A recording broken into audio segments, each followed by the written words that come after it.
গোবিন্দ বলছে ওগো রাধে বলি প্রিয়সী তুমি ভয় পেও না, প্রিয়সী তুমি ভয় পেও না,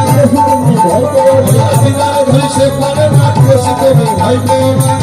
ধরি সে পারে না, প্রিয়সী তুমি ভয় পেও না, প্রিয়সী তুমি দাঁড়ান করে, প্রিয়সী তুমি দাঁড়ান, প্রিয়সী তুমি দাঁড়ান না, প্রিয়সী তুমি দাঁড়ান,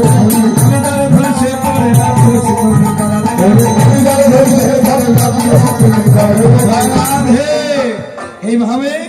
কি হলো, রাধারানী দেখে আমার গোবিন্দের মনে বড় বাসনা আছে পাওয়া, কিন্তু সমস্ত সখীরা থাকলে তো হবে না, তাই তো রাধারানী কুণ্ডলতাকে গোবিন্দের মনোভাব বুঝতে পেরে কুণ্ডলতাকে বলছে ও কুণ্ডলতা সূর্য বোঝা করতে হলে একজন ব্রাহ্মণ শীঘ্র করে ব্রাহ্মণ নিয়ে,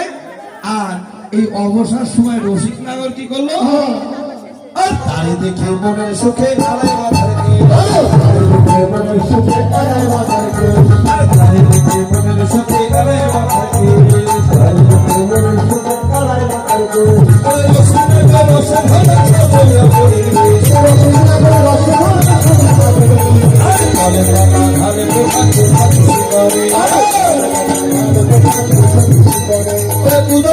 দেখি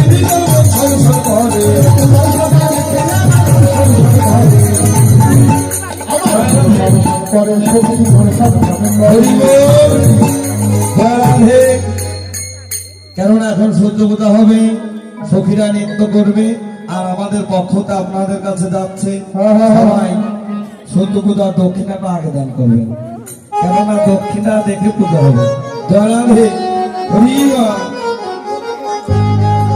তোমরা একটু জায়গা নিয়ে নিন, আসো তাহলে ভালো হবে। জয়রাধে